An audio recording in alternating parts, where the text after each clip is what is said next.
Yo, no maniacs. Welcome to the show. This is Nomad Live, all Bears, all the time, in conjunction with Sports Zone Chicago and my guy, the Superback, Sean Sierra, who just popped in with my damn daddy's hat on again, man. He ain't getting it back, bro. He ain't getting it back. Don't even Not my daddy's hat, man. I'm telling you, man. Nope. I ain't gonna invite you to the house no more, man. If you're gonna keep stealing my daddy hats now.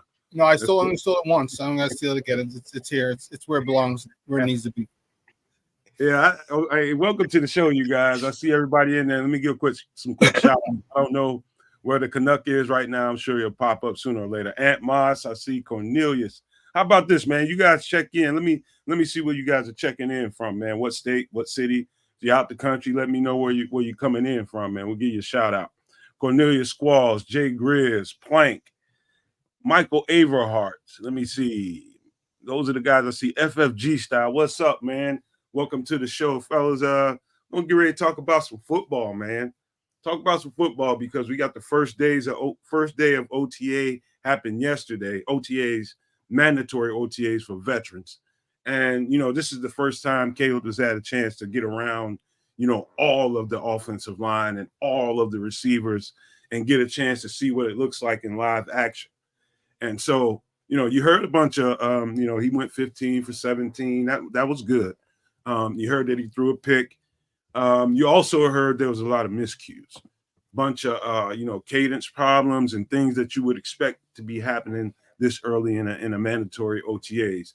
And we're going to talk about all of that stuff in detail, one by one, and especially Sean and I, Keith, the bishop will jump in too. But to give you guys some detail as to what that might look like this early in a camp when you got installs, a new rookie quarterback, the whole 9 yards, and what to expect, which we tried to do a good job of letting you guys know what to expect. You'd hear some little whisperings about this, about that, you know what I mean? But what you're hearing about is probably par for the course for what you should be expecting right now. But we're going to take our time and detail it out as to why you're hearing some of the things that you're hearing. But before I go any further, let me pass it on to Brian over here to my right, man. Let's give some pleasantries out before we get cooking. Brian's a little behind. Hey, no maniacs. As usual, I'm always behind. Hey, no maniacs. Happy Wednesday. Good to see you, Plank, Aunt Mass, James Ford, Michael Everhart, Jay Grizz, Cornelius. Should be an interesting show. Try to keep it lively and informative. Hopefully my internet isn't too bad. I know I don't have the pretty voice that Cads has, but I'll do the best that my redneck ability will allow. Take it away, Superback. Sports owners and no maniacs unite. It's been a good day, baby. It's been a good day. Had my show earlier, talking Bears, with my guy, Lester Wilfong from Windy City Gridiron.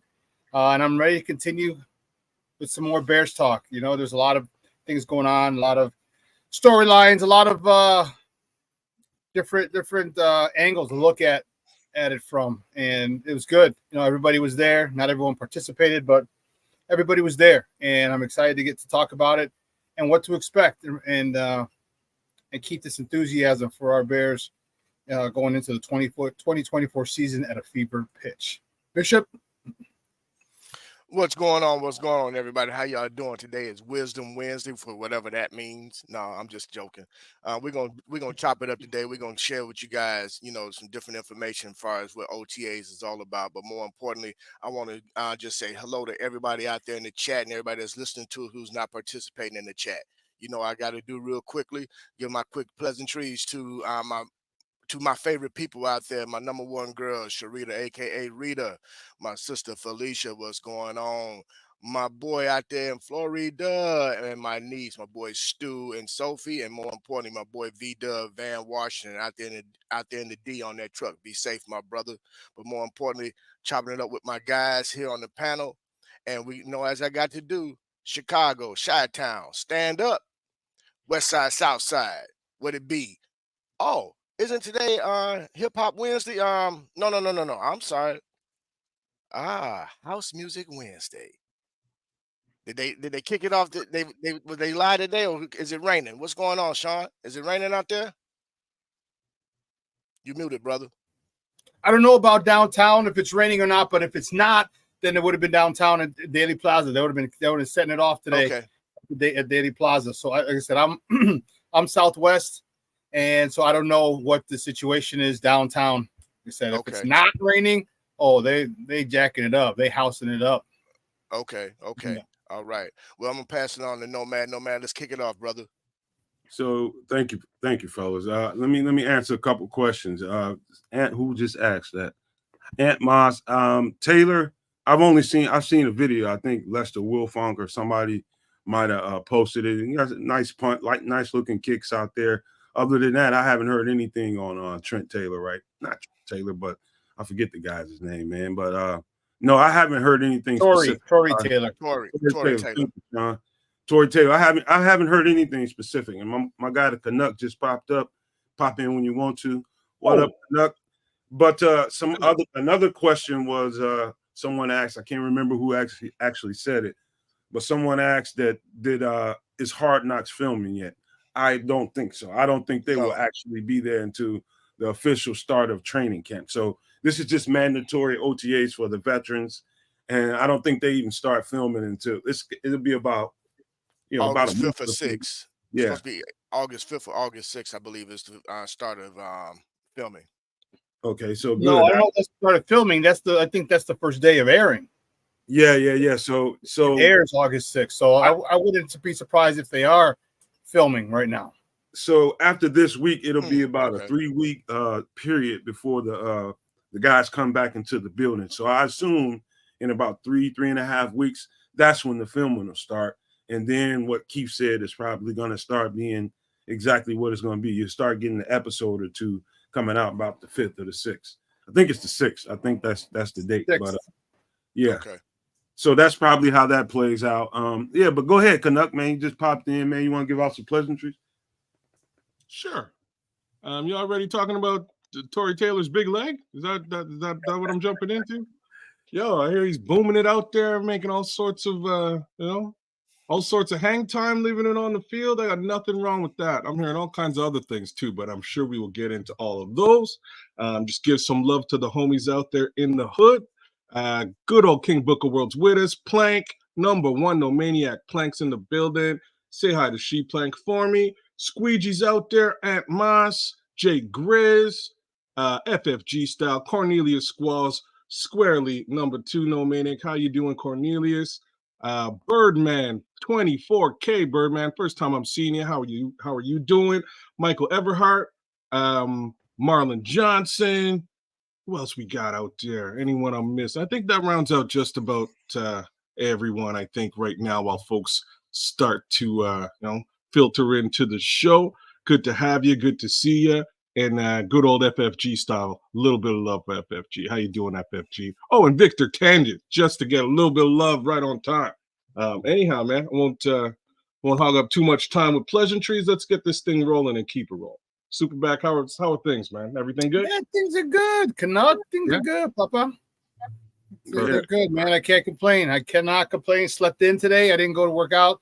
So this is usually my day off. I've been moving it to Thursday because I don't have my show on Thursday. So I get to sleep to the late hours of 7, 8, maybe even 8 o'clock in the morning. Shut the front door. But today I took today off. I might even take tomorrow off and just go work out later in the afternoon. Who knows? Don't try and stop me. Don't even do it. It's not going to work. I won't, and I do have to give you a little kudos on the socks lid, man. That's a dope ass hat, man. I like that hat. Yeah, I got it from No Man's Pops, and he's not getting it back. So sorry, No Man.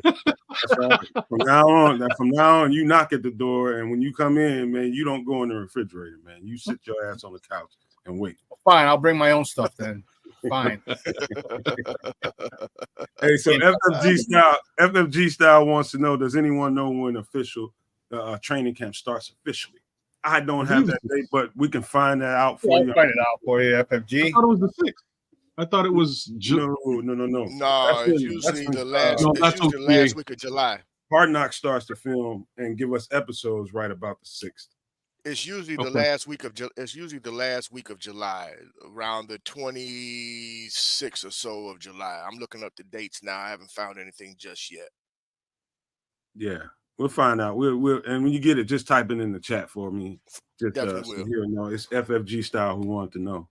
But yeah, let's go real quick into guess what, guys? It's a lot of people still out there, kids, that are still quite concerned about the center spot because it's ailed us for the last 2-3 years.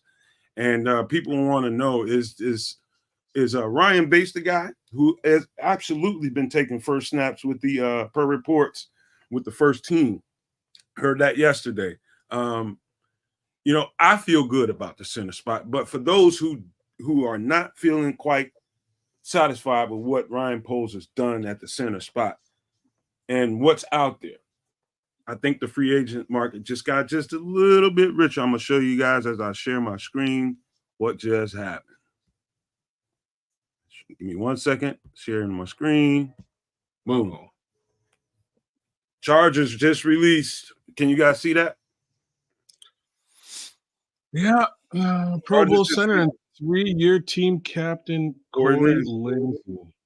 And Whoa. so that just richened the free agent market just a little bit. So just say, for instance, knock on wood, somebody were to go down in camp, or somebody isn't performing and not really giving, the coaches what they're looking for, for whatever reason, if we need to dip back into the free agent market for a time, Corey Linsley will be there. So I don't know what you guys think about Corey Linsley, but he's always been a solid center since he came into the league. He was with the Packers for a little while. I always liked Corey Linsley. Love having him available in the free agent market. Makes me feel a little bit better. Go ahead, kids. Man, that's an interesting look. He's provided some pretty serious direction in the run game as well as in the passing game over there for the Chargers. So I'd be interested.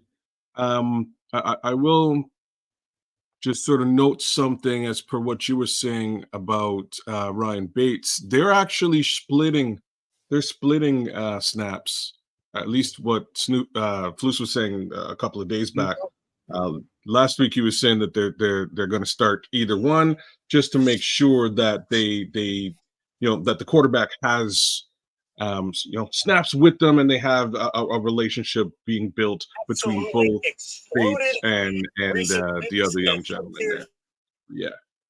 So King wants to know, why did they cut him? More than likely, he's a casualty of the salary cap, and which happens after June 1st. A lot of good players end up in the free agent market. It's probably likely due to, a salary. I don't know if he's had any kind of injuries, but more times than not, that tends to happen as a salary cap casualty more than anything else. Good players end up out there on the market, but I'm just glad he's there in case we need him. But go ahead, Bishop. I see you up next, man. What do you think about Corey Linsley and that opportunity?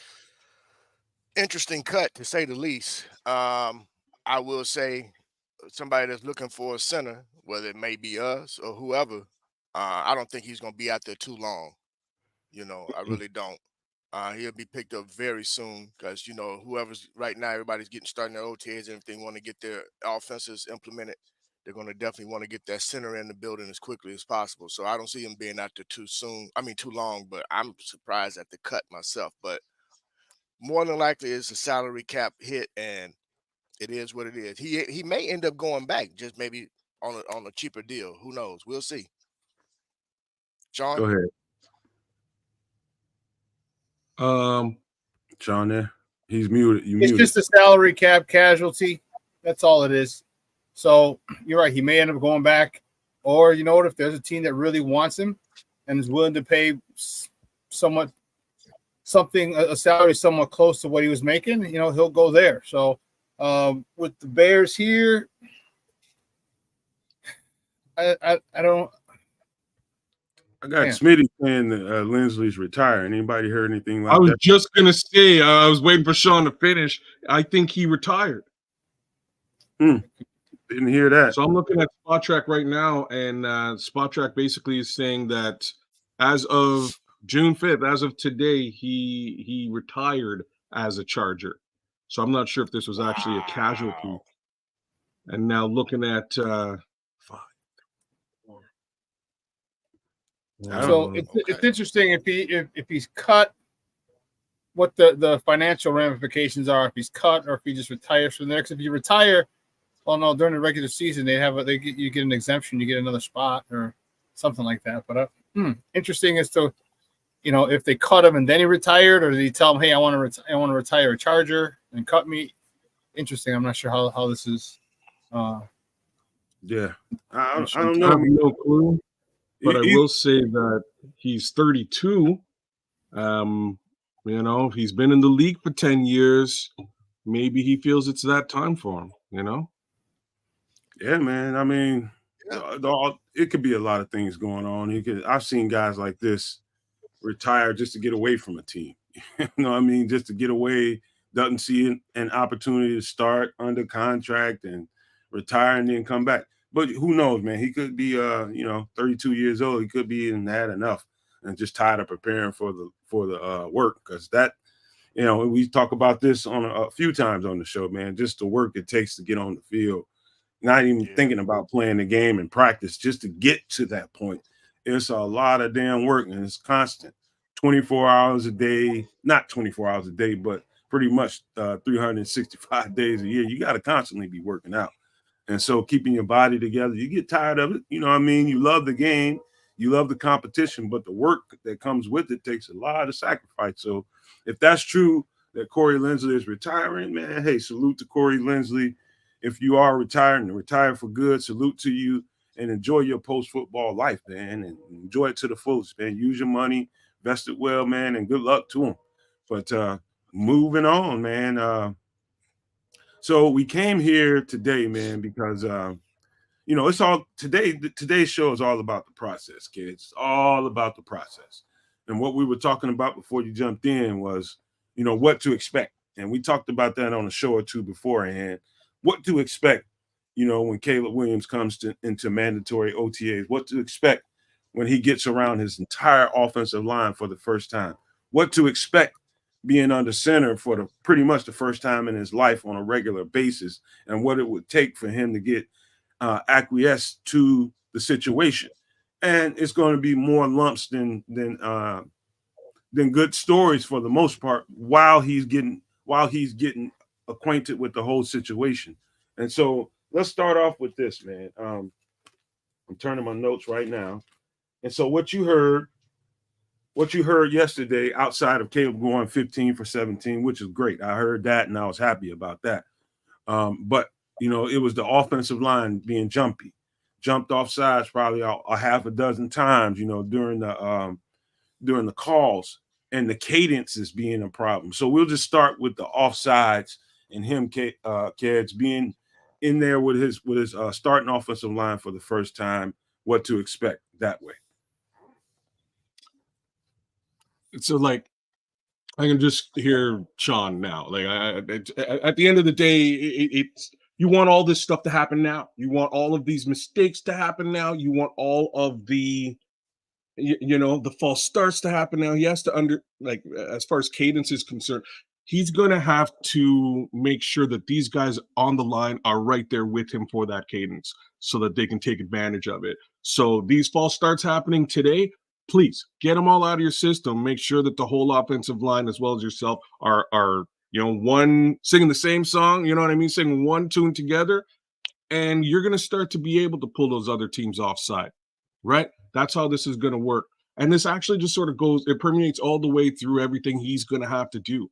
I want all the smoke right now for Caleb Williams. Like Sean, you've said in the past, like I want him to fail hard, fail fast, and fail now.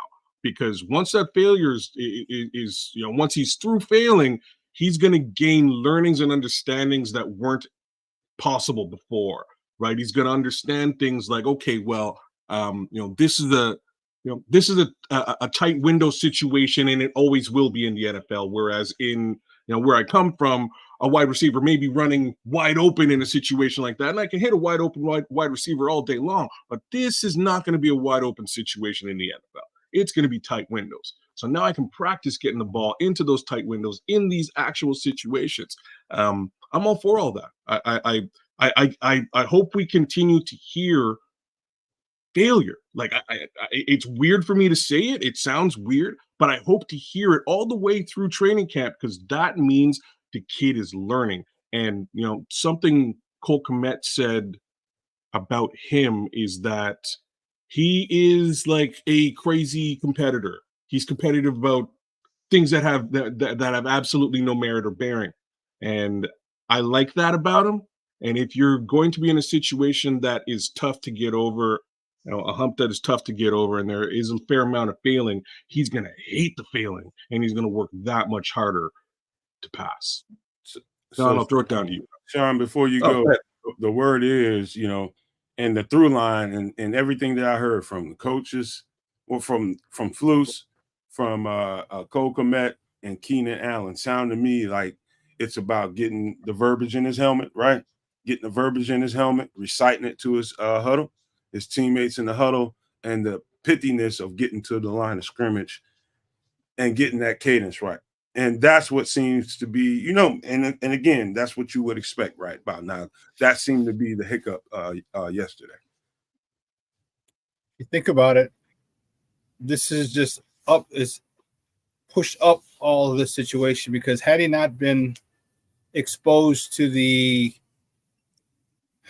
playbook early, this would have been in training camp. Imagine if this happened in training camp. Early. Mm-hmm. Imagine if this happened in training camp. How, oh my God, all the overreacted jamokes. The sky is falling. Caleb's a boss. We should all the things that would have happened if this was in training camp. But it's not. It's here. All right. All it did was push up the timeline for his mistakes. All it did was push up his timeline for him to get through those mistakes. All it did was push up the timeline for the offense to start moving at an efficient rate. That's all it is. Okay? And just relax. Be where your feet are at. Keds, you said it perfectly. Let him fail. Keep it. Because Caleb is the type of competitor that wants to fail, because that means he's learned a lesson, and now this won't happen again. He's one of those type of players. Like if I like to get it right, cool. But I also want to fail because now I know what not to do as well. So good, keep it up. I'm okay with the offsides. I'm okay with all that stuff. Sean, let me ask you a question. I know you can recall a time during the installs of whatever offenses you guys are running, and looking at the quarterback and looking in his eyes and knowing the difference between a quarterback that's ready and a guy that's not very sure. And you know what? You can kind of sense that tone when he gets into that energy. Yeah. So you can imagine that? Have you experienced that? Yeah. So when I got the Holy Cross, I didn't run a lot with the first team. Obviously, I was playing behind 2 All-Americans, so that buried me behind the depth chart. But I remember we had a quarterback who was a sophomore who was starting. He would go on to start for the next 3 years, and you could see the excitement, but you could also see some of the deer in headlights at times. All right, he'd gone through spring training, spring ball. All right, and I had only come to him. I only experienced him when I first got to camp. Going after that second year, so my sophomore year, his junior year, man, it's a whole different story. The attitude, the swag, because you're comfortable. And let me tell you something: when your leader is most comfortable, it calms everybody else down. Mm-hmm. That puts faith in you. Like you trust yourself. Well, like, damn, well, he's got it. And he's got to be responsible for all 11 of us, and he's cool with it. One of the best examples of that is in the Super Bowl with the San Francisco 49ers.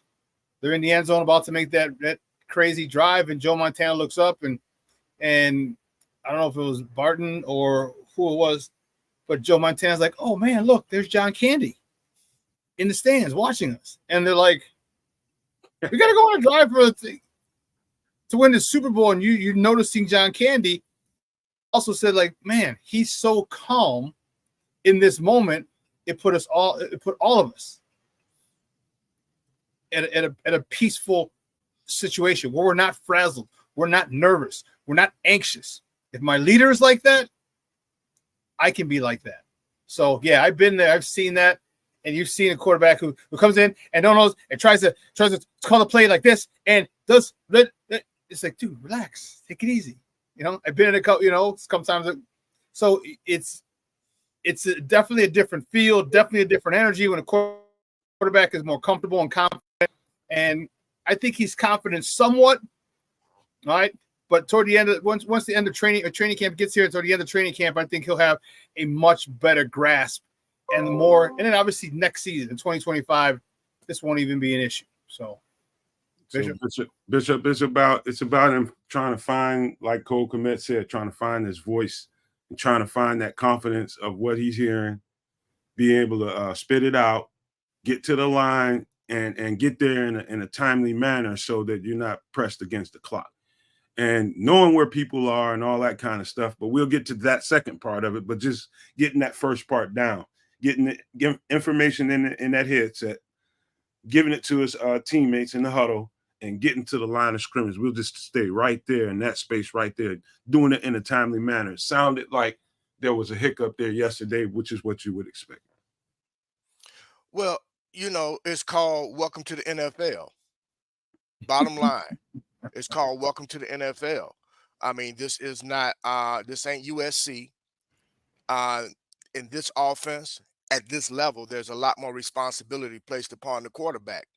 So the cadences are very important.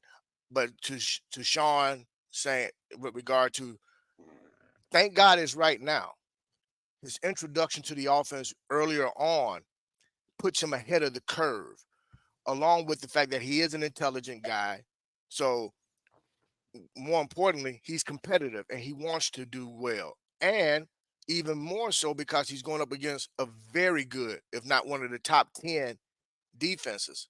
So all of these things in its totality is going to do nothing but make him much better come training camp. Again, this is June. Pump the brakes, everybody. He's supposed to make these mistakes now. And it's good that he's making the mistakes now. I'm with kids. Fail all you can right now, young man. Fail all that you can. So when training camp comes, you know, you're a lot more confident. You're more comfortable in regards to approaching the line of scrimmage, calling those plays, getting your cadences down, and making the guys around you feel confident knowing that you know your offense and that you're ready to go. And who wouldn't want this right now? This is what OTAs is all about. You know, good thing this ain't the 70s back when the guys used to come in, they only had 3 weeks to get ready, and then the season kicked off. So now you have all this time to ramp up and get ready. And this young man, along with the relationships that he's building within that building, he'll be prepared and ready come training camp. But now is the time to fail. Fail often, fail every day, so that each day you're stacking days on top of days on top of days that you're learning from different mistakes as well as successes that you're going to have during this time. And what's really cool is once they break from OTAs, he's got a few weeks in between before training camp to get with his guys and continue to work on this. So I don't see this as nothing other than a positive for the offense and for Caleb. I want him to fail. Because I want him to be successful. So fail now to be successful later. So I don't see nothing wrong with it. And I'm happy to hear it. Really, I really would be taken back if they were saying he was doing so great right now. Either that means he's light years ahead of everybody in terms of being a rookie at this position, or does our defense suck? Well, So at the end of the day, you know, it's the difference. It's going to be the difference between failing up and failing down. yeah, And you fail down when you don't reassess what you've been doing, when you don't rally the troops. And in between that time, Keith just got through talking about in between now and training camp or after practice yesterday, spending the extra time after practice and making sure. Because it seems to me like, these guys are used to another quarterback, given the cadence. And that's an important thing to note. You know, you got to, there's a rhythm and a timing to every single part of that. And them getting used to his, say for instance, he goes to the line and I'm just going to give you some general stuff. He says blue 22 and they know what that play is. He goes to the line and he sees something, a safety moves, a linebacker slides over and he goes to red 19. You know what I mean? And the speed in which he sees that and gets to that next part of the cadence, it's all important. And they're going to be a little bit jumpy until they understand his voice, his rhythm, and timing of how he spits it out at the line of scrimmage. It's all encompassing to what he sees versus, you know, those offensive linemen. They're sitting there, they're not looking at him, they're listening to him. They're just listening intently and feeling like they need to, you know, they want to fire off that ball fast. But, you know, it's just trust me when I tell you, you get nowhere unless you struggle. You got to go through it before you get to it. And I'm glad, like they said earlier in the pod, you got to have those failures, man. No pain, no gain, man. You know what I mean? You're going to have those days like that. And then it's going to be turnaround days like they're at practice now. You might hear a completely different story by the time they get out of there. But that's what you want. If it is a different story, that means he stayed after practice. That means that offensive line stayed after practice. Some receivers stayed with him, and they start getting some work done and start getting some development and some timing together. But that's all to be expected. But let me move on to another spot. Now we're out of the huddle. Now we're at the line of scrimmage. And now he's spitting the play out. They're getting used to his cadence, and the receivers are not really fully understanding where they're supposed to be. Although it's a different offense, it's always the same. It's the same stuff. Did you hear Keenan Allen? What did he say? He said yesterday, he goes, we ran a play. He goes, we were all in the wrong spot because we still ran the play. He said he also understood. He said that a lot of the plays are the same plays that he knows. It's just the verbiage. Yeah. It was called different. And he goes, so when he hears the play, he's thinking of the terminology that he heard before, but it's not necessarily it's not different than what he knew. It was just the terminology was different. That's all. Because a lot of the plays, you know, when you're dealing with that type of system, a lot of the plays are the same. It's just how that particular play caller wants to label it, and that's the one thing that everyone has to do. But so, like for instance, if I gave you, let's just say X button was a 7-yard hook. X button was a 7-yard hook, and in the playbook that he just got done with, a 7-yard hook was arrow left or something like that. Simple stuff like that. You know, his the verbiage for a 7-yard hook is just different than it was in LA. That's all Sean is saying, is just getting used to that, getting that old muscle memory of what you heard for a 7-yard hook out of your head and getting used to this verbiage. And so that's all important, man. So now, you know, guys are moving around, not in place where they're supposed to be, kids. And he's getting used to, he's trying to figure out, while they're trying to figure out where he's supposed to be on this call. And they're getting to the line, they're taking too long, and now the offense is getting a little jumpy. That's what they're experiencing in practice right now.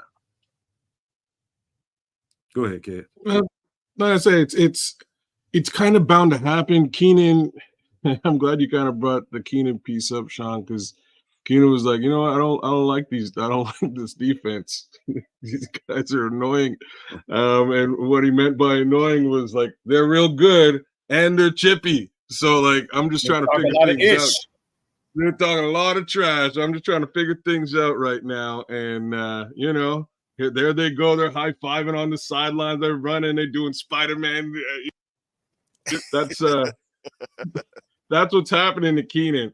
But like I said earlier on, it's just a question of them finding, like, you know, I'm gonna rewind back to weeks 1 and 2 of last season, and like clearly, Jamokes had no clue where they were going or what they were doing. Like there was clear instances in those first 2 games where, you know, at least with Chase Claypool, like specifically, where he kind of stood around and looked like he didn't know what was going on, or he didn't want to do what he knew. One or the other. But I want them to go through this stuff. I want them to have those arguments and situations where, yeah, Keenan, you were in the wrong spot. Like, here's where you need to be. Moving forward, we get you there, and you'll know where to be. And that has to be, you know, drilled into each one of those receivers' heads. And once they understand it, and Caleb understands it, as long as he understands it as the guy under center, he can hopefully direct those guys into the right locations as we move forward, just in case. But yeah, you got to go through all of those things, dot all the I's, cross the T's, and these are the details that all these folks are always talking about. Pay attention to the details. It's about these are those details that I was worried about last season, and I'm starting to see them pay a little bit more focus to it right now. So That's Sean, where I'm at. so Yep. Sean is simple stuff like, like DJ, what side you supposed to be on this play? Keenan, what side you supposed to be on this play? You supposed to be in the slot? You supposed to be out wide? Who the hell is supposed to be in motion on this one? That's the kind of stuff they're dealing with on that. Is Caleb understanding who's supposed to be in motion on that play? That kind of stuff is what they're dealing with in practice right as we speak. And they also could have the same personnel group for different spots. Mm-hmm. You can have, and this is, you can have.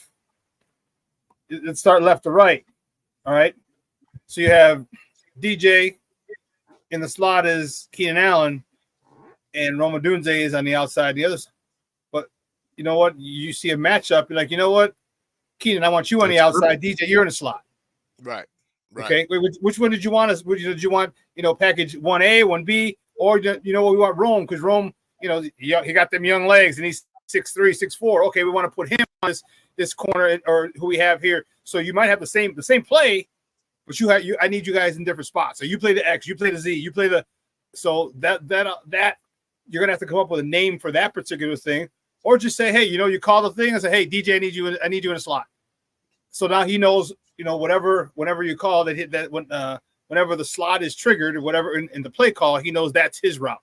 So these are all things they have to get. These not just the player grouping, the personnel groupings, but then actually the players themselves in those specific spots can be interchangeable because of the skill set of all three of those wide receivers. You may want to put somebody in there, because you see a mismatch. Like I said, you get I don't know, Keenan. I doubt Keenan Allen has like a 38, 40-inch vertical anymore. He's older.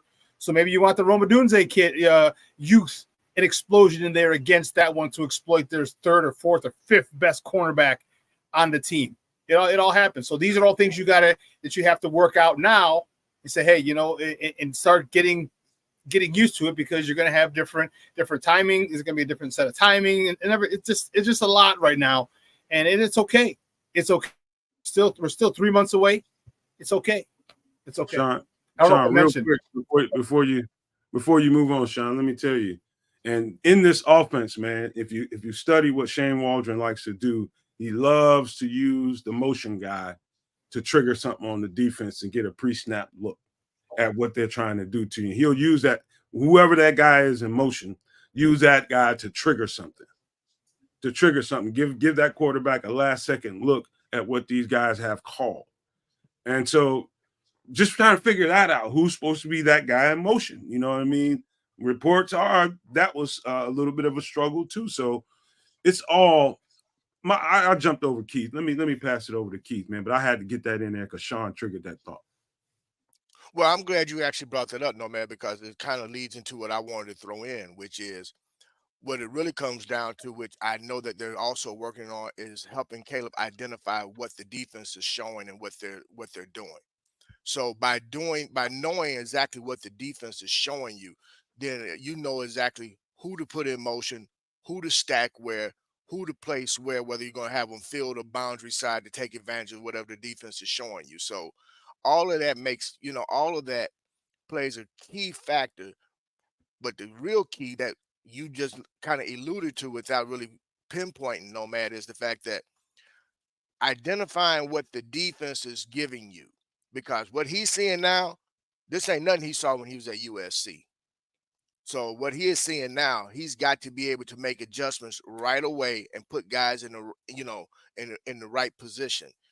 Along with, look at it this way as well. The fact that you have three guys that are interchangeable within your offensive sets also works well, because now based off of what the defense is showing you, you can manipulate and move guys around to your advantage within the offense. So, again, it's a necessary hiccup.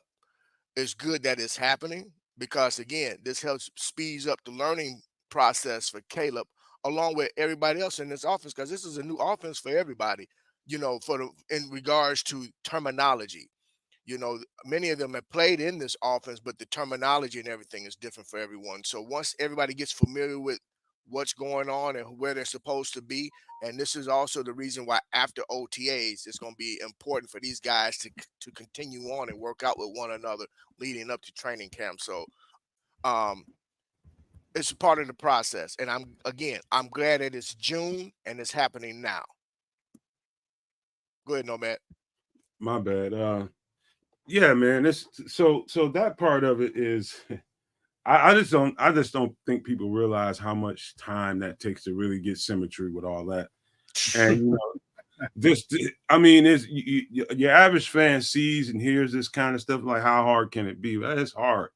You got you the quarterback, but you got 10 people who need to know exactly what's going on. You need to have a feel for them. And now you're at the part where now we're at the timing of the routes, kids. Now it's about, that 7-yard button hook. Let's just say we're talking about Keenan Allen, 7-yard button hook. One of those things in his wheelhouse. He's pretty good at getting separation on those. And, the timing of that route, here's how it can get funky and hiccupy is, let's say he gives a shove or a shiver to the receiver before he breaks and curls it out. You know what I mean? The timing of whether or not Caleb is ready for that. Is he going to do that on every play? So I just take a split second before I throw that ball a little bit longer, or do I throw that ball in anticipation? And if I do, is that ball going to end up wide on the inside, or is it going to be right on time? Those types of things, timing, the timing of routes and him just getting familiar and at how they run those things is all important. So we're in that phase right now. It's funny you mentioned that because nobody knows. I mean, unless you play the game and you've been there, like you would never even think of that. You would think of him having to understand the different nuances of his receivers. How does he get open? All right, Michael Irvin, the playmaker. He was a big push-off guy. He used to keep it low. He used to keep it real low, and he'd give you the elbow. He'd put the elbow and the hips. All right, so Troy Aikman had to make sure that his timing was based off of when he starts, pushing off. Is that when I throw? You know what I mean? So these are all things that they got to learn and get comfortable with. And most fans don't ever think about this. It's just these small things, man. It's crazy. Richard asked, they want to discuss Blackson game. We talked about it on my show, but yes. Well, Sean, to that, we're seeing them working through everything right now. But imagine once the pads go on, that's another layer and level the physicality, that they're gonna have to adjust to, because now you can put hands on each other a little bit, So now the anticipation of where that guy is going to be, where that guy likes to be, how he likes the ball to be, where it needs to be placed on certain plays, depending on the route and everything. So, right now they're in shells. So, I mean, it's going to be different once training camp comes. That's another area and where, that first week or so of training camp is going to be that other adjustment period of getting used to knowing, okay, I know he likes the ball here, but now that they got pads on it, you're able to, push off on a guy or put hands on a guy, I got to make sure I put this ball here.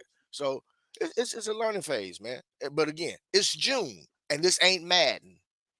It's all about let's muddy the waters a bit more, right? Like now we're going to mix in what we're talking about now and the description that Sean just gave earlier on, where you can basically interchange these three wide receivers. So getting to understand, right? You know what I mean? It just gets deeper and deeper and grows. It's all growth right now for Caleb. He's going to learn, whether that rub is happening with Keenan Allen and where to put it in that case, and then have to understand the exact same nuances with a Rome Odunze in that position, as well as potentially a DJ Moore in that position too. There you go. Because in my opinion, I think all three of these guys are somewhat interchangeable in what they do, and that is awesome. Like that is a great thing for us great problem to have, right? Great learning curve for it to jump over. I'm gonna hand it right back to you, kids, because now we've gotten into where the route hiccups can be, and and it's all individual. Every last bit of that is individual based. How this first receiver wants it, next receiver wants it, and learning those two guys and how they operate in that situation. The next part is for Caleb. Again, the drops, the steps, when to plant, when to fire. That's getting under center and getting acquainted to it, doing something he didn't do in college.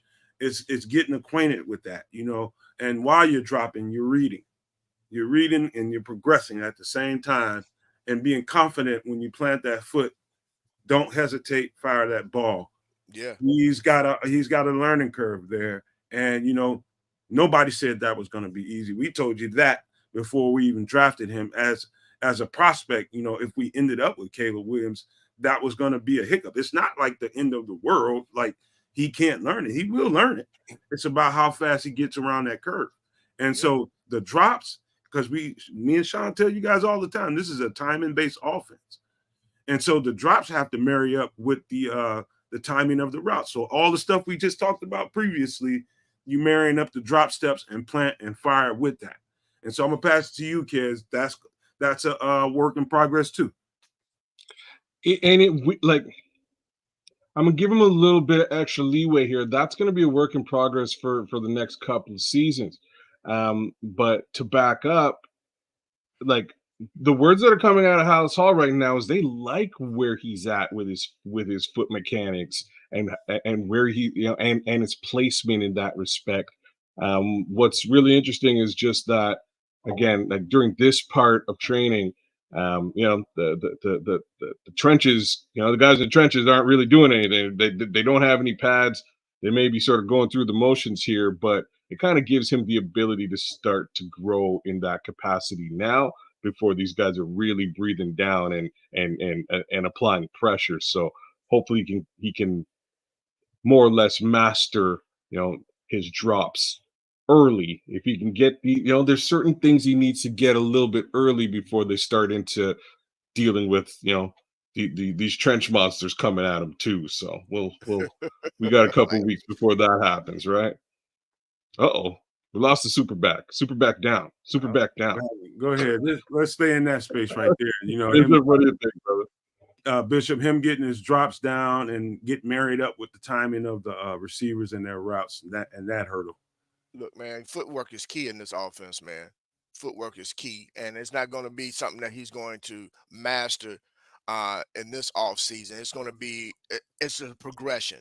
You know, this is something new to him as well. And the good thing I think about having Shane Waldron is he knows this, he understands it, so he'll be able to ease him into it and walk him through it and let him know that it's, you know, help him understand why his footwork is the way it is, why his drop backs are the way they're supposed to be, depending on the route. And everything's going to come together, man. This kid is, one thing I will say about this young man, as I'm learning more about him too, is how intelligent he is as an individual. So with that being said, he's taking in all this information, and this kid is, from what I'm hearing, um, this kid is a student of the game. This dude stays up late nights studying this playbook. He's up early. He's the first one in the building, and even afterwards, he's putting in all the work, man. So this kid understands what is expected of him, being the #1 pick and coming to this organization and hearing all the woes that we dealt with before. So I'm not overly concerned, but again, it's June, and I'm glad it's happening now, man. So my guy, Coach Teasy, is up in the building. What up, Coach? Look, okay. Coach So T, now we're gonna phase. We're gonna slide into this next phase that Caleb is gonna have to he's gonna have to get to, and this is gonna be the next part, and this is gonna probably happen in training camp. Now he's getting the verbiage. He's understanding the verbiage. He's getting it out with confidence, getting to the line in the right period of time. He's getting everybody in places they need to be. He knows, you know, where everybody's supposed to be. Now he's getting to the line, and now we're talking pre-snap reads. And now he's graduated to the phase where he notices when a safety does this or a linebacker does that. Now he's to the phase where I can recognize something and I can give a hot route.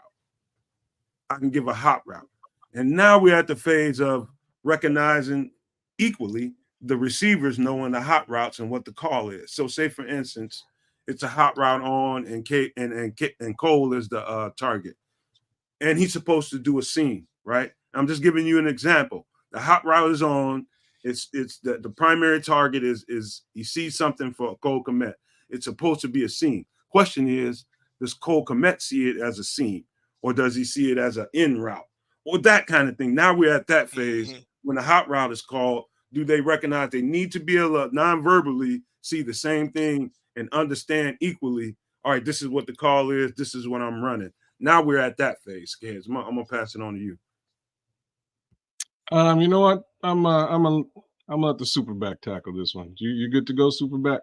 Got something going on the back end here. I am. I had to pay my cable bill, my internet bill, and that's what happened. Yeah, Coach. I'm hearing the same thing, Coach. Man, they're not there yet, but I don't expect them to be there. At that point. I wouldn't. Yeah, I don't expect them to be there. Hey, I'll be right back, fellas. Go ahead, Sean. There's just so many different things, and you talk about. We're trying to get everybody to understand, and this is why, when people with their meathead takes and the dramatic swings, all right. Oh, Caleb had 3 picks. He looked horrible, blah, blah, blah, blah. And then the next day, oh, Caleb's back, Super Bowl Bears, All Pro, Hall of Fame. Like, stop going to such extremes. All right. The thing, and this is why it's important to listen to people who played the game. All right. Because they can tell you, like, look, this is what's happening. This is how it usually goes. We've been there. All right. We've been there when we're trying to learn a new offense. We've been there when, coach is yelling at us. But even though the coach is yelling at you, he still knows that it's going to take time. So they're at the point where I'm anxious to see how well after they make a mistake, how soon they're able to correct it. So is it later that same day? Is it tomorrow?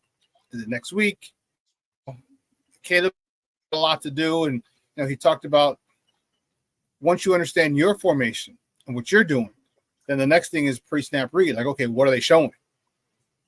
What are they showing? Because if they're showing this and it's a cover 2, well, then me knowing what my route tree is, I have an idea of where I'm going to go first because of this. But if they're showing, we used to go like this. Like I'd say show, like an exposer, show cover. It's called top cover 2. And cover 3 is the 3 amigos. All right. So I say show 2, but cover 3. So now you're saying, okay, when you come to the line, okay, they're showing cover 2. If it's cover 2, here's where I'm going to go first. But if it goes back to 3, I got to be ready for that like this as I'm getting the ball or as I'm taking my steps back because I may have to start on this side of the field because of the soft spots. These are all things that he's working on now. And this is why the defense is having so much fun with him because they're showing him one thing and doing another and then showing him one thing and it's staying in it. And they're confusing the kid because he hasn't seen a defense like this with such top-notch athletes. All right, you're not playing against Utah State anymore. All right, you're playing against All-Pro Jalen Johnson. You're playing against All-Pro Montez Sweat. All right, you're playing against stud Jaquan Brisker. All right, young stud and Tyreek Stevenson. So these are all things that he has to learn, and the only way to do it is to do it. You got to practice it. You got to watch film. Then you got to practice it. And then who knows? Teams may show you, and this is as we get along, they may show you a completely different look that they've never shown before because they're saving it for you. Yeah. They're saving it for you because you're a rookie. So you can't go back. And because most people say, okay, this rookie's his head's going to be buried in the playbook. He's going to be buried watching film. Cool. We're going to give him something he's never seen before. So now he still has to do that.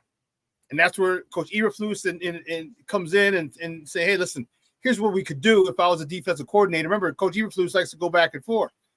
Here's what I could do. Here's the thing that I might say that, here's a sky that you might not see or you may have never seen before. Let's look at this. What would you do? So there's just a whole bunch of – so when people get the misconception that football players are stupid, they are definitely not. Not at all. Definitely not stupid. You got to think on the fly. You have to – there's so many different things.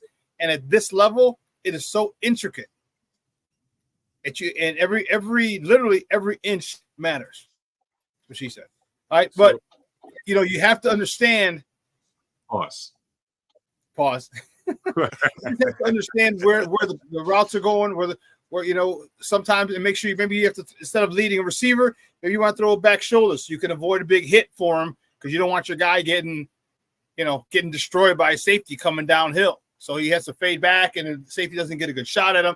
There's so many different things that we can sit here and talk, and we'd probably bore you to death with the analytics and the monotony of what they have to do. But just trust us when we tell you there's so many different things, different outcomes for just one play. Not even the whole package, the whole system, just one play, and they got to go through it all, try and get it in as much time. Have you ever seen a high school? It out from the pros to college to high school, everything's on a script. It's like boom, boom, boom, boom, boom. All right, if we don't get to it, we'll get to it tomorrow. You got to go through everything so fast. If you can't get it now, we'll get it later, or we'll get it tomorrow, because there's so many different things. So, I'm just, good luck to Caleb, learning everything as best he can, as fast as he can. Yeah, Richard, I hear you, and that's the thing. You want to make sure he doesn't try and be a hero with it. But I think Waldron's going to do a smart thing and run the ball a lot with this kid initially, just to take the pressure off. So real quick, let me take it here, man, because now we're out of the huddle. Now we're at the line of scrimmage. We're knowing what we're doing.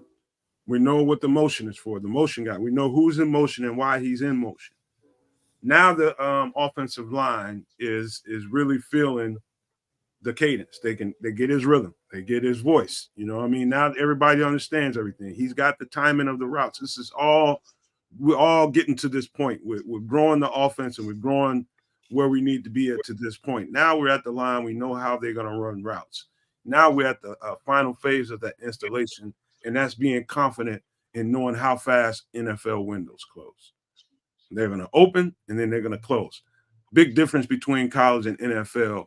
Him getting used to the speed of that, and not giving that hiccup or that hitch, like he's going to pop that thing out and double and second guessing himself. You got to let that bad boy go. So now once we get to the end of training camp, we should be there.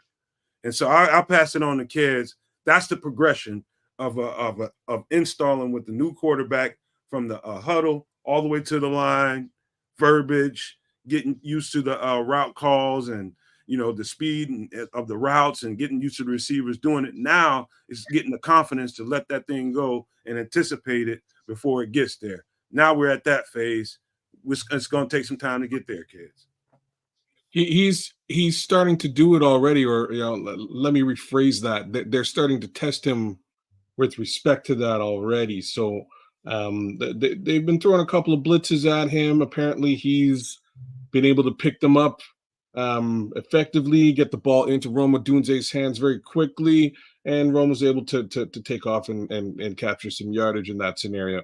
But they'll continue to switch it up, and they'll continue to put him in situations where he has to understand what he's being shown and how to dissect it. Another one didn't work out quite as positively for Caleb, and I was happy to hear that. Yeah, throw the interceptions now, man. Throw the ducks now, so that you can come back to the huddle and go to a guy like Kevin Byard and go, hey, why was that?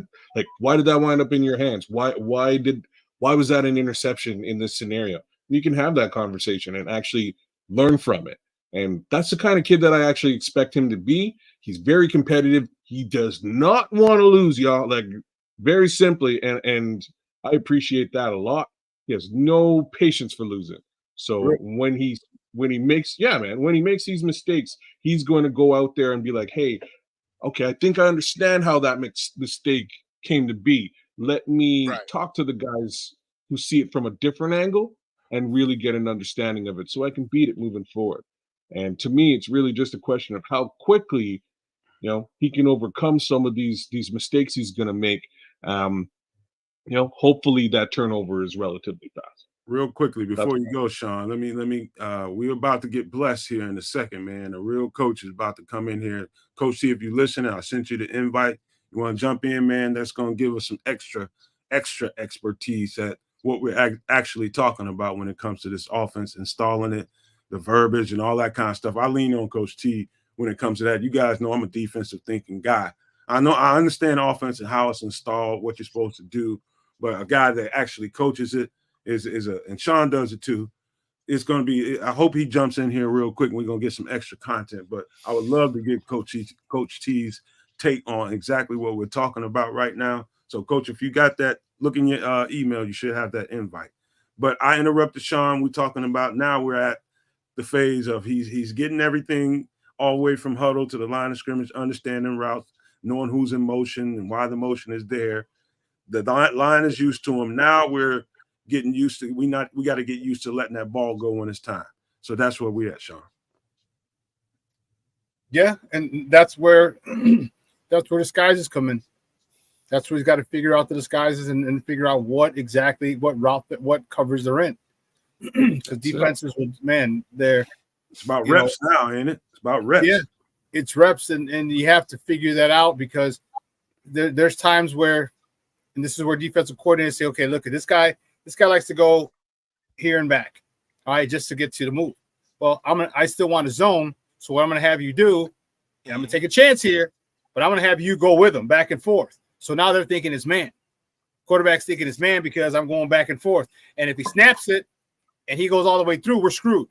And I need us to play man. If he goes back, he thinks it's man, but we're actually in zone. So he's got to all this is literally a cat and mouse game from defensive coordinators to offensive coordinators and the quarterbacks. So he's got to, and we talked about with Justin how his footwork was off. His first step back was his left foot.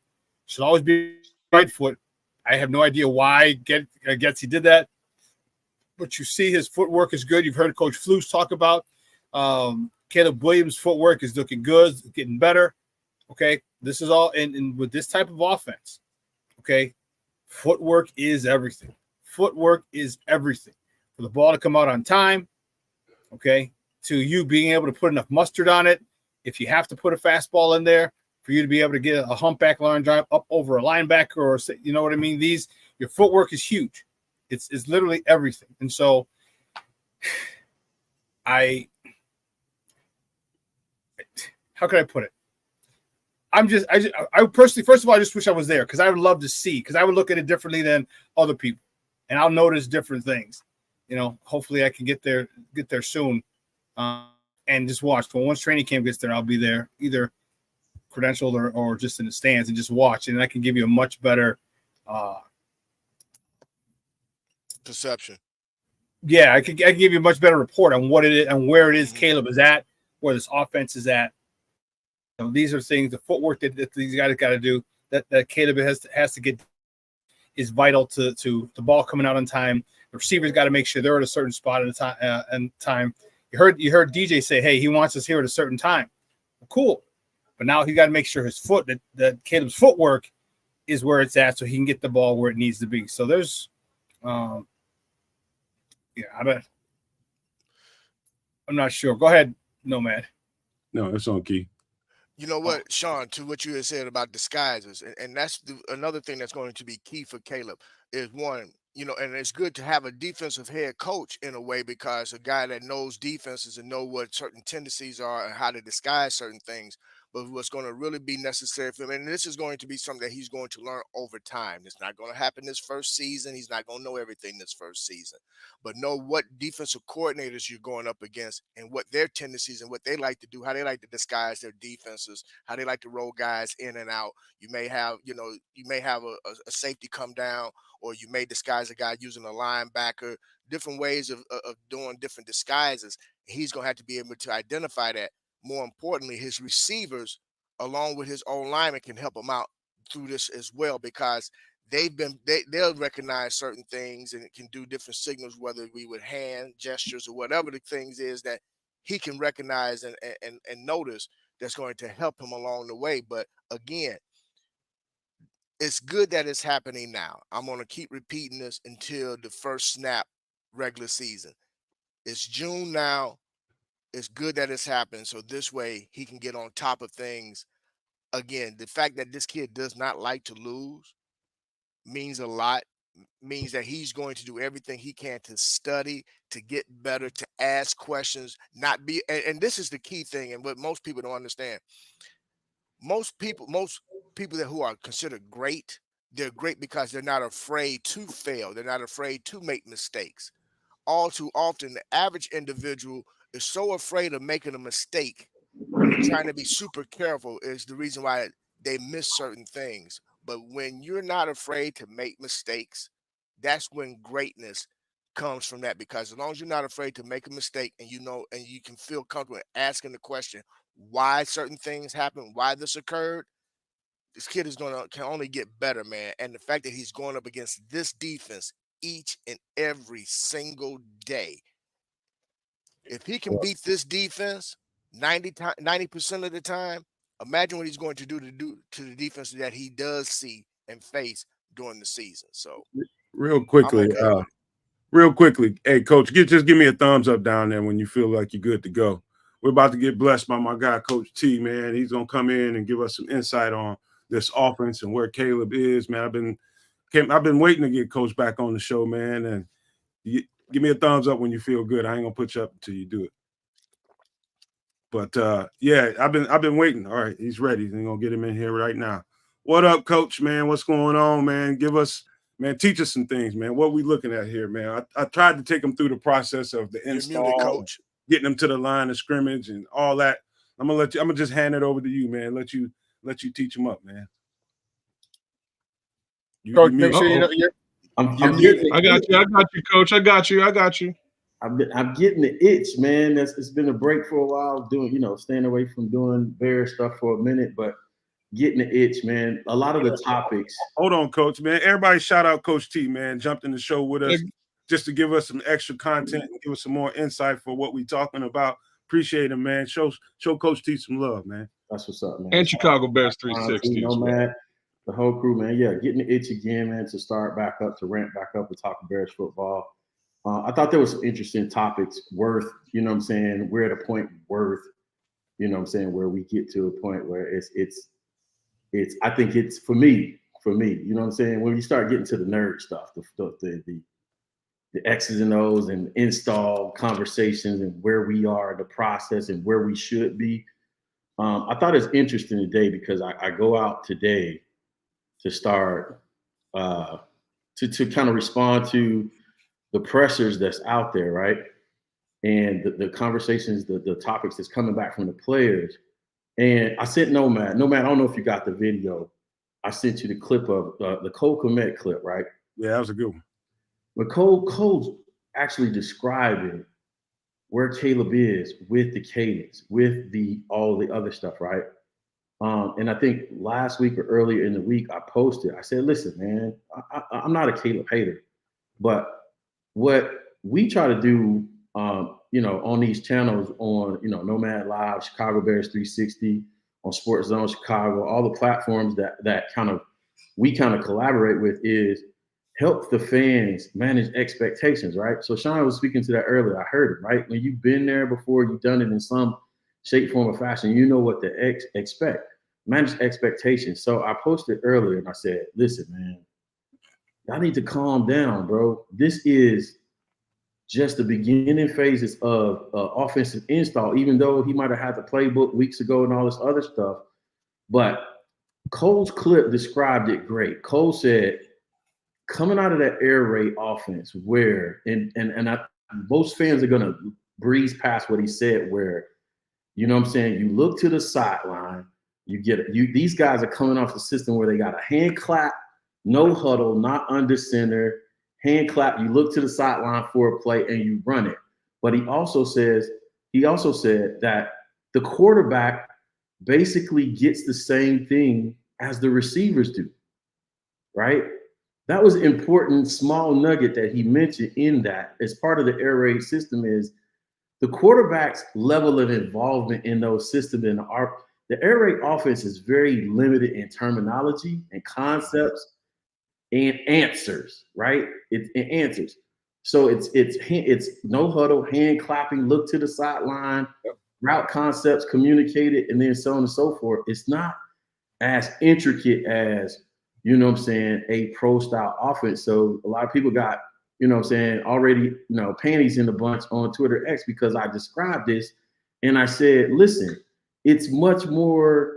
This is what I said during the preseason, offseason, when I said, if we get Caleb, my concern is This is going to be part of his story. This is going to be part of the journey. He has to go from that to ace right gun, Y off, 3 on, Z flee, and then the pass concepts, and then go through his cadence, calling the actual cadence. You know what I'm saying? Green 30 said, oh, hold on a second. They're sending a creeper. You know what I'm saying? Let me stop in the middle of my cadence and adjust protection. Oh, let me get back into my cadence. You have to regurgitate all this stuff, and you haven't done it before. Not to say you can't do it. This is for the fans to help you manage expectations, because the fans are going to expect week 1 that he comes out and he's lighting the other teams up for 350 yards, 4 TDs, you know what I'm saying, on 50 attempts. And it just doesn't work like that. It doesn't work like that. So the fact that, you know what I'm saying, that they're telling you in the press conference is exactly where he's at. And they're saying he's having up and down days with it. He's getting better with it. But there's no indication that, oh, he's got it down pat. Now, if I want to be lazy, I can get on my cell phone and I can text his coach and be like, hey, man, give me the real. Where is he? Give me a grade. But I ain't going to flex on y'all like that. Anyway, you know what I'm saying? I've been going back and forth with this dude all off season. Like, you know what I'm saying? And sparingly, I'll reach out to him like, hey, man, like, where are we really? And really the last response we got was, we're taking one step at a time, which you expect the coach to say when they're in it. I said, hey, can the kid win? This was my last question. Can the kid win us a Super Bowl? Bro, we're taking it one day at a time. That is the quintessential, the stereotypical coach speak for, hey, bro, we literally don't know. We're putting one foot in front of the other, and we'll see. Right. Does the raw analytic talent, all that stuff, is that stuff there? Absolutely. But fans have to understand, bro, this is not Madden 24. This is not NCAA 25. There is so much so much stuff that has to happen between now and the time we kick the ball off before for the Hall of Fame game. But not only that, right? Bishop was talking about earlier, he the kid, the good thing that I'm hearing is the kid wants to be in the books. He's in the books, all that other stuff. He has to be. Yeah. He has no choice. Before you keep going, man, you might want to shout out the channel, man. I got a couple people in the chat that didn't know who you were and where you exist, man. Oh, that's what's up, man. Dang, man. I feel like I'm an OG of this social media game. It's over at Chicago Bears 360 with Coach T, man. We slowed down a little bit in the off season, but we're gonna ramp things back up probably around the fourth around right after the 4th of July. Y'all see, I hope y'all enjoying the new digs, man. I moved down to my new office and everything. So looks good. Life is good. Yeah, man. We did a whole studio / podcast remodel thing down in the basement. So this is part of what I've been working on, man. So we're excited about that. Crimson say you crispy up in there, man. He said you crispy up in there. I appreciate you, man. We try to do what we try to do, man. But I'm excited for the season. The fan base should be excited, but also manage expectations, because we said this in the offseason. What I don't want fans to do is do the same thing we've done to previous quarterbacks, because there's not every quarterback we've had before, right? Like, if it's not instant grits that everybody's going crazy, they're going in on the kid, he's trash, all this other stuff. No, it's still going to be this season is going to be an up and down experience, I believe, for the fans. I believe we're going to see flashes, and then we're going to see where he looks very much some games like a rookie. But my expectation is when we get to like week 14, that if Shane has done his job, right? And for me, the whole spotlight, and I think Sean said this earlier, the whole spotlight should be on Shane. Like I get very much, you know what I'm saying, that Caleb is an enigma in Chicago right now, but the spotlight is on Shane. How Shane chooses to employ and go about this is gonna be the cliff notes. It should be the headline of this particular season. Coach, now, next season it should be fair game. You know what I'm saying? But it's all about, Shane. No, I'm gonna add one to that. Where's my phone? Kerry Joseph. I'm gonna put some pressure on my boy. it's all about Shane and Kerry and their ability to teach and install over the next 6 to 8 weeks. That's going to be the tail of the tape for this. Coach, I don't know when you jumped in at what part of the show. I don't know if you've been here since the beginning, but what I tried to do is try to gradually take them from the huddle and the process in the huddle, getting the verbiage, getting it down, being confident in the huddle, and looking at your teammates and letting them know what this is, and getting them to the line of scrimmage in a timely manner. I mean, the whole process, the line, getting used to his rhythm, his voice, his cadence, all of that into the route progressions and the timing of those and all that kind of stuff, and getting to the point where being confident, seeing what he's seeing in the NFL window, including his drops, getting out from under the center, getting his drops down. I tried to gradually take him through that whole process and how it's gradual. Yeah. You know, one step to the next step to the next step to the next. And that's what I was trying to do during the show. I don't know when you jumped in. Yeah, I heard. The most important thing is for them to understand how gradual this is and those steps that he's got to take first and then the next one.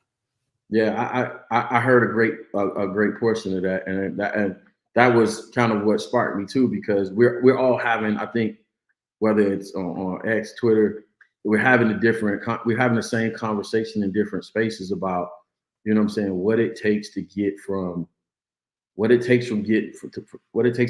draft to, you know what I'm saying, game one, if you will, or day one where we're going live reps, right? And a lot of my detractors, because I choose to put it this way, because I think it's worth referencing this way, right?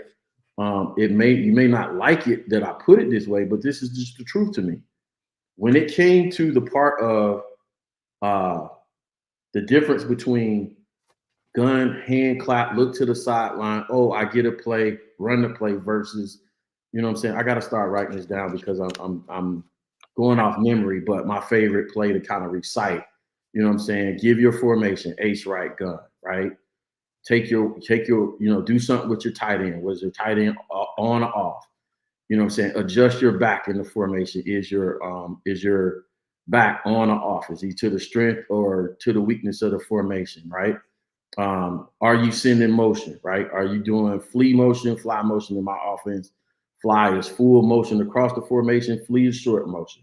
There's a zipper motion, whatever you call it. All these things are the same thing.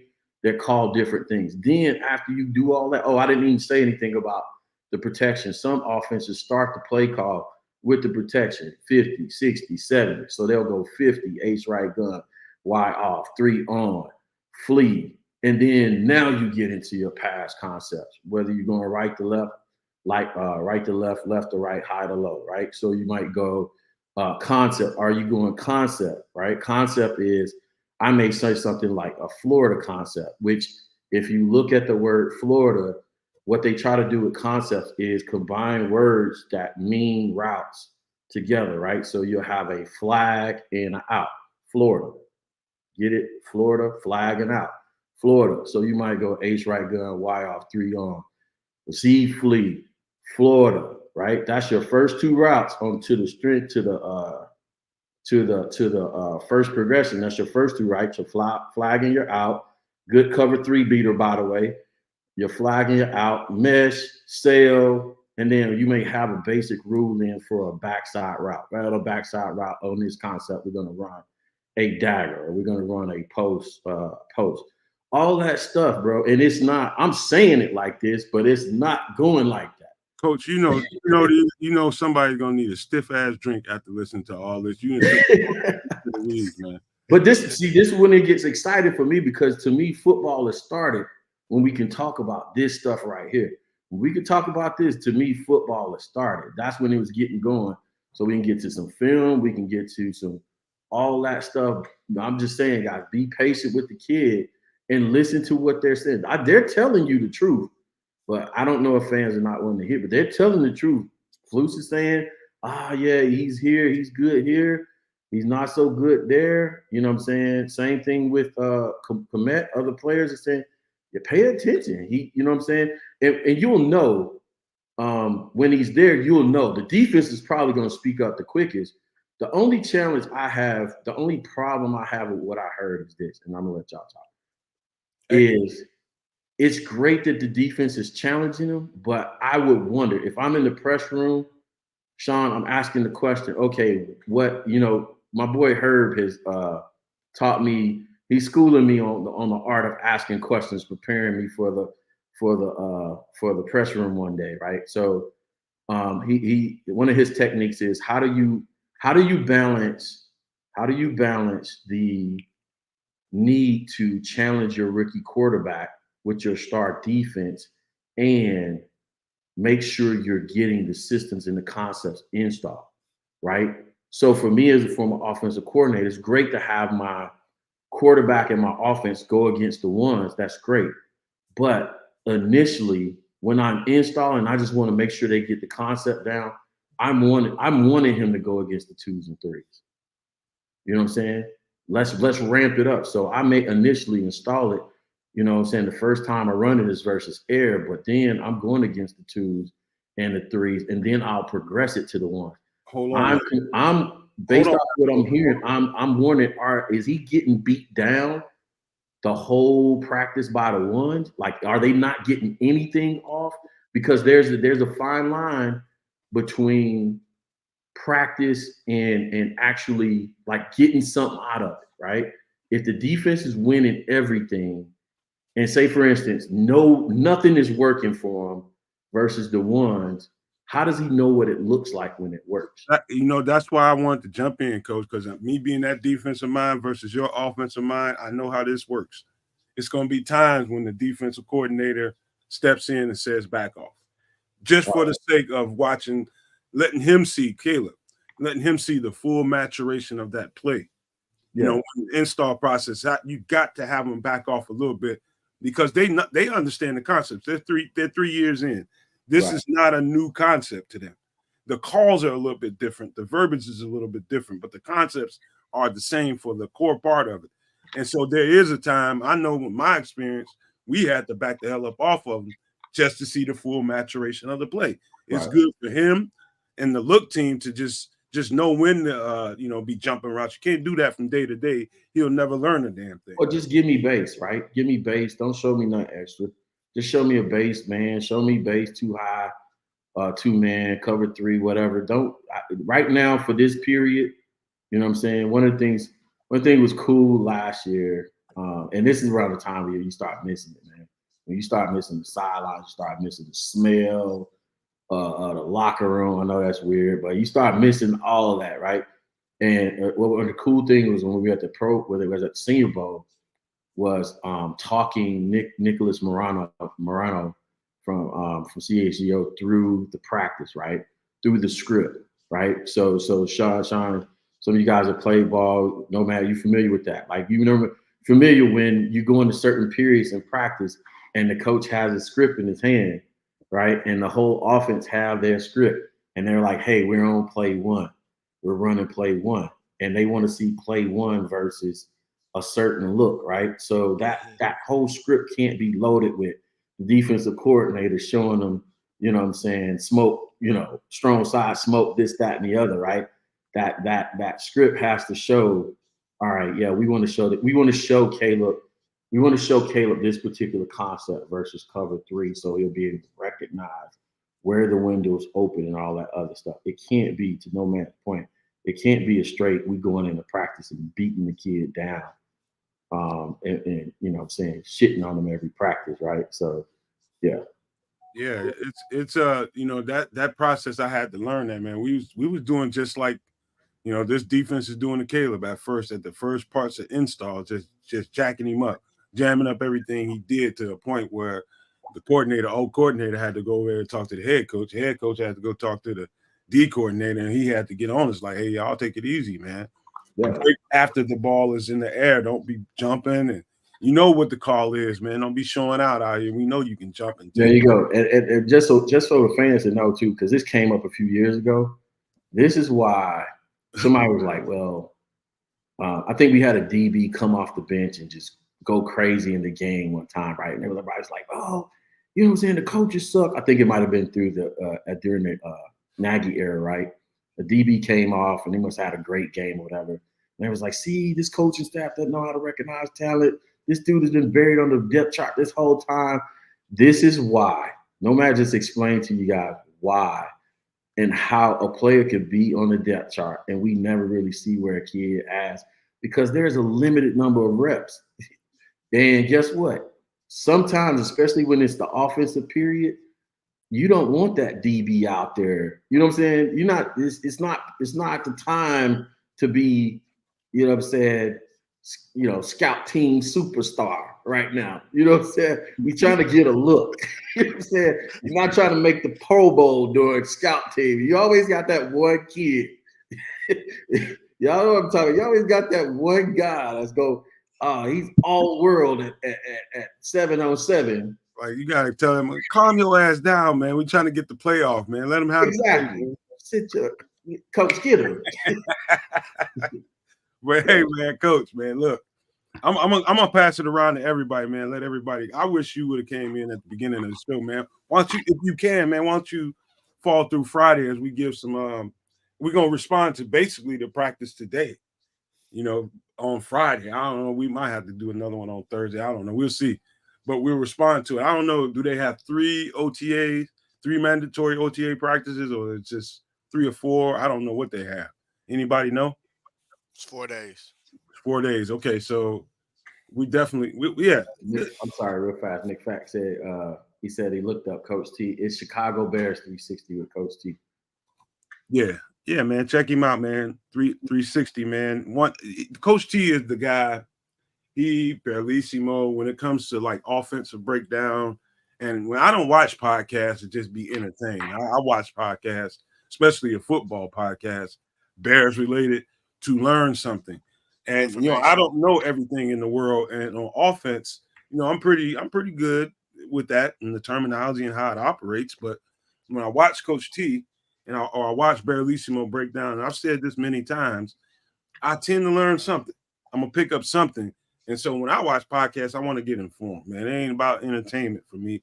Pick up something, pick up a nugget. Every time I watch Coach T, he drops a seed. So I definitely appreciate that, man. Why don't you come back later on in the week? Man, let's do it. Like I said, I'm gonna stay away from the channel, man, at least to after the 4th of July, because we're still getting things situated here, this remodel project. Plus, taking some time off work, which I'm excited about, man. I'm trying to get like the super back right there, man. I'm trying to get back.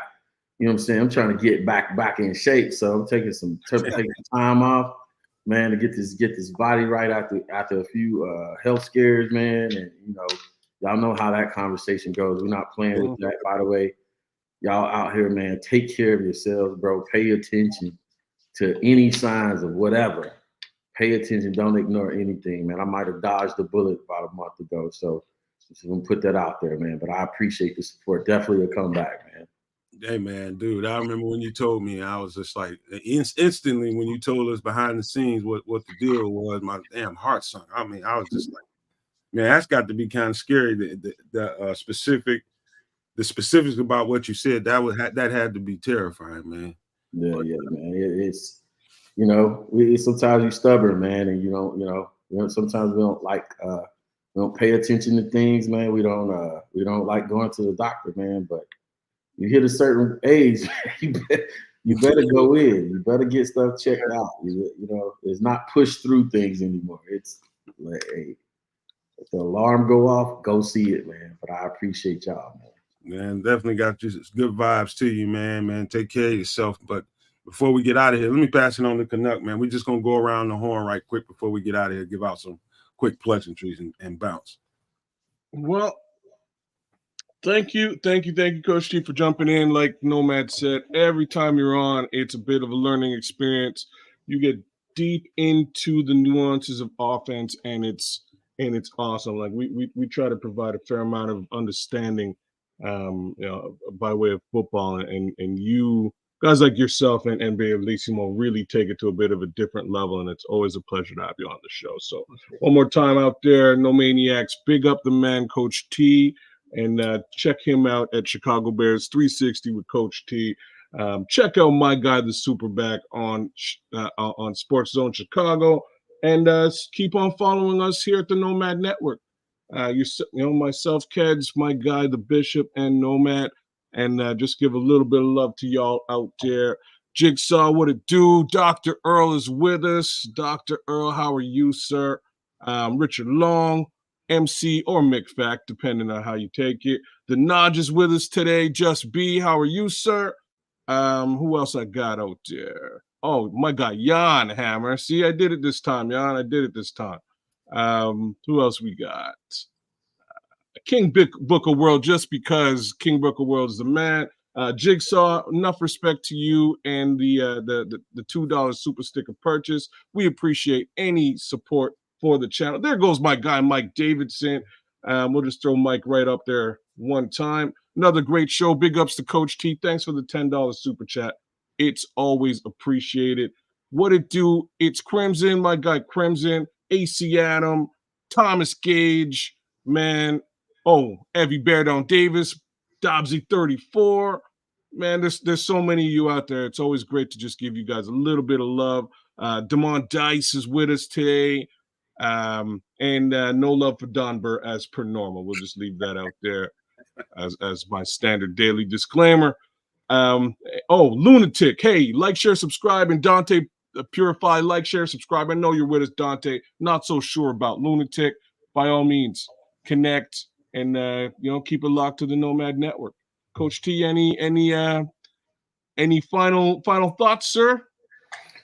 No, man, just I see some comments, man. Yeah, link up on the channel. People asking where I'm from, where I coached at, man. I'm just old high school ball coach, man. Coached some high school ball in Florida, probably one of the most dominant areas in that area, Hillsborough County, Florida, man. Also coached some ball here in Georgia. Offensive coordinator, different stops, different position coach, special teams, offensive line, running game, offensive coordinator. And now I'm a corporate hack, man. Actually finna get ready to retire again.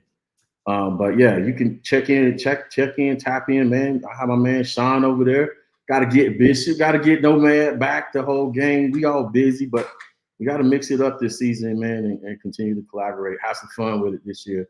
This is going to be a very entertaining season for me. I think it's going to be a fun team to cover. I'm definitely a fan of Hard Knocks, so it's not going to be a stretch for me to watch the team on Hard Knocks. I watch that regardless of who's on the show because I miss the locker room and all that good stuff. It's always good to see the behind the scenes of what happens with football. So yeah, it's going to be definitely a crazy season to cover. So let's have fun with it, man. Yes, sir. Go ahead, Sean. Super back. Sports Zoners and on Maniacs Unite. Guys, thanks for tuning in. It is Wednesday.